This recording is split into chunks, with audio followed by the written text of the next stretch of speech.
cerdas. Baik, bagaimana supaya kita sukses? Surat yang kita bahas kali ini surat Al-Asr. Siapa yang bisa bacakan? Semua hafal ya. Sama-sama. A'udzu billahi minasy syaithanir rajim.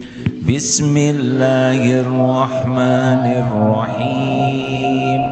Wal 'asr innal insana lafi khusr illa alladziina aamanu wa 'amilus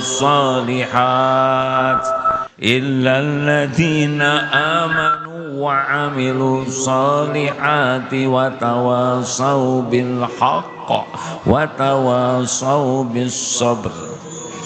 Demi masa sesungguhnya setiap insan dalam kerugian kecuali 4. Jadi kalau mau sukses 4 ini kuncinya. 1, amanu. Orang punya apapun tapi tidak punya iman, berarti dia tidak beradab kepada penciptanya. Ingat yang pertama itu iman ya.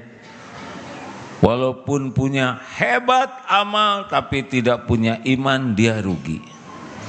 2, wa amilus shalihat, amal soleh. 3, tawassobil haqq, saling berwasiat dalam kebenaran. Yang 4, saling berwasiat dalam kesabaran. Nih kalau mau sukses jadi ahli sorga, pegang 4 kunci ini. Iman. Apa artinya iman? Orang yang beriman itu adalah orang yang percaya kepada Allah. Ada berapa rukun iman? Iman kepada 2, iman kepada malaikat. 3, iman kepada apa? Kitab-kitab Allah. 4, iman kepada Rasul Allah. 5, iman kepada hari kiamat. 6, iman kepada.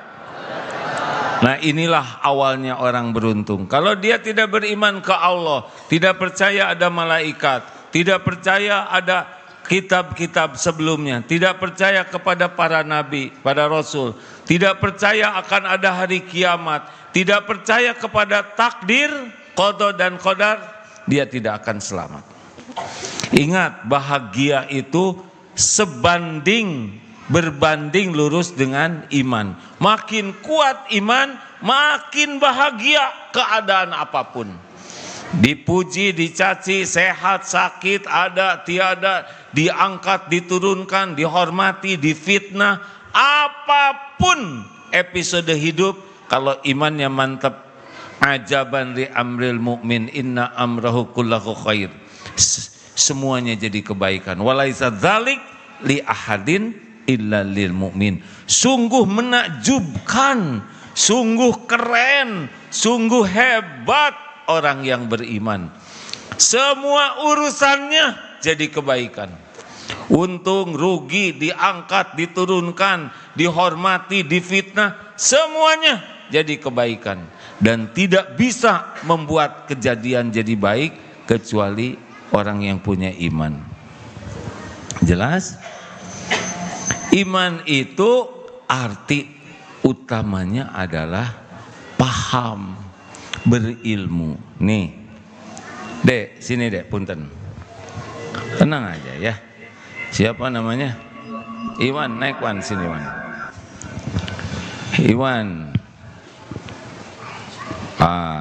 Alhamdulillah. Tenang Iwan ya. Iwan, tolong jelaskan tentang yang detail ya, tentang Stalin. Baru pernah dengar. Baru dengar. Jelaskan aja. Tidak bisa. Tidak bisa. Enggak apa-apa, tenang. Ini tidak salah. Tidak bisa menjelaskan. Siap, tidak. Tolong jelaskan tentang Ronaldo. Ronaldo adalah pemain bola yang bisa mengguncang dunia. Dengan bisa. Bebas. Dengan berpindah-pindah klub bisa menurunkan followers yang lain. Sudah. Tolong jelaskan tentang Abdullah Gimnastiar. Kiai Haji Abdullah Gimnastiar adalah seorang ulama yang terkemuka dari Darut Tauhid Bandung. Beliau kelahiran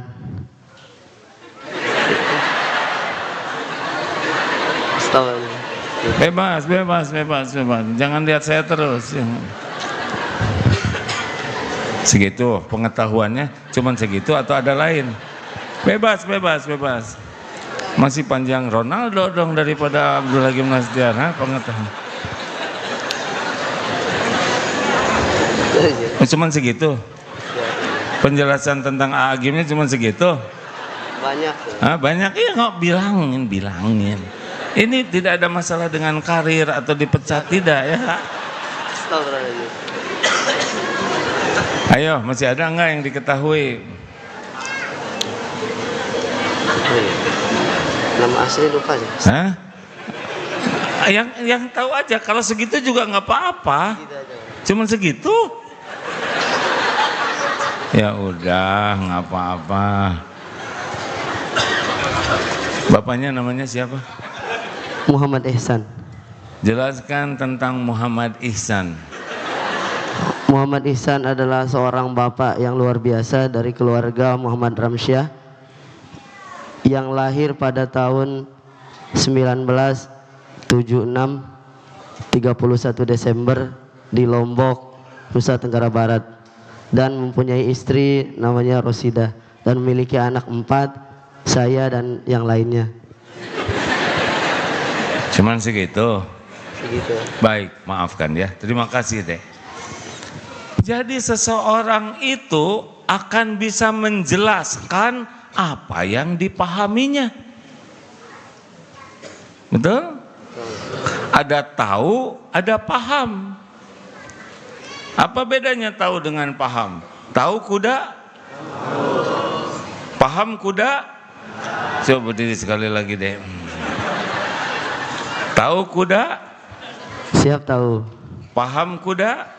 Coba jelaskan tentang kuda. Kuda bisa dipakai untuk alat transportasi pada masa itu.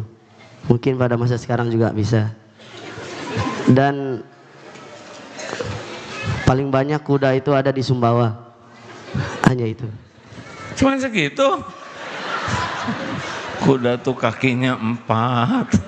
Ya udahlah, nggak apa-apa. Kasihan, udah stres.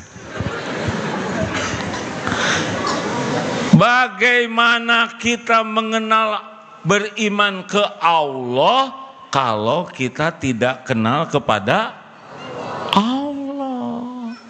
Jadi ibu, bapak, adik-adik, mimpi hidup bahagia. Tidak ada bahagia kalau tidak kenal ke Allah.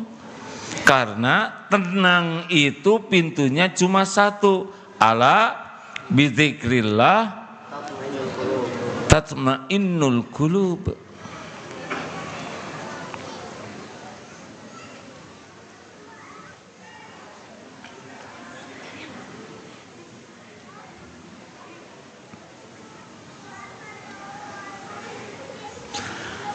Camkan, hanya dengan mengingat Allah hatimu akan tentram. Mungkinkah orang ingat kepada Allah kalau tidak kenal ke Allah? Jawab. Jadi maaf saja ya Pak, Bu, kalau orang tidak pernah belajar agama dengan sungguh-sungguh, itu tidak bisa punya iman, tidak bisa. Sudah tahu ciri orang yang kurang iman belum Pak? Nggak boleh nyusahin orang. Berikut ini 3 ciri orang kurang iman. 1, GTA, galau tiada akhir. Selalu cemas dengan yang belum terjadi. Kalau sudah ingat nanti, besok, lusa yang akan datang, cemas, galau. Itu ciri orang kurang iman. Kalau orang kuat iman bagaimana? Ada Allah. Dulu teman saya, Kang Ato, lumpuh, rajin ke masjid. Toh, kenapa rajin ke pengajian? Ayah ini begini badannya. Kalau saya kurang ilmu, saya pasti kurang iman. Di dunia bakal sengsara, di akhirat bakal celaka. Saya datang ke majelis taklim supaya kuat iman saya. Atau di rumah sama siapa? Sama emak. Emak udah sepuh, udah tua. Maaf ya Toh, kalau emak meninggal atau sama siapa yang ngurus? Ada Allah. Saya ini ciptaan Allah, bukan ciptaan emak. Kalau emak enggak ada, Allah lah yang ngurus saya. Toh, punya keinginan enggak? Punya. Pengen apa Toh? Pengen punya anak. Ulah, punya anak kan harus punya istri. Ya iya atuh, saya juga ngerti. Maksudnya gimana nyari istrinya? Kan ada Allah. Semua akhwat ciptaan Allah, semua yang nikah Allah yang ngejodoh-jodohkan. Coba itu iman tuh. Sekarang waktu itu ibunya meninggal. Tapi sebelum meninggal ada santri akhwat namanya Mbak Kustina datang, saya siap jadi istrinya Kang Ato. Nikah. Sesudah itu punya anak. Barulah tidak lama sesudah itu ibunya meninggal. Atau diurus oleh istrinya dan anaknya. Tuh kalau iman kuat mah. Atau sebelum meninggal punya rumah. Beliau ngontrak, kontrakannya kena banjir. Jamaah nggak tega, beli rumahnya. Udah dibeli, diperbaiki 2 lantai. Yakin kepada Allah, wa may yatawakkal 'alallah fahuwa hasbuh. Makanya kalau orang yang banyak cemas pasti kurang iman, pasti kurang ilmu. Udah gitu rumus. Kurang ilmu akan kurang iman.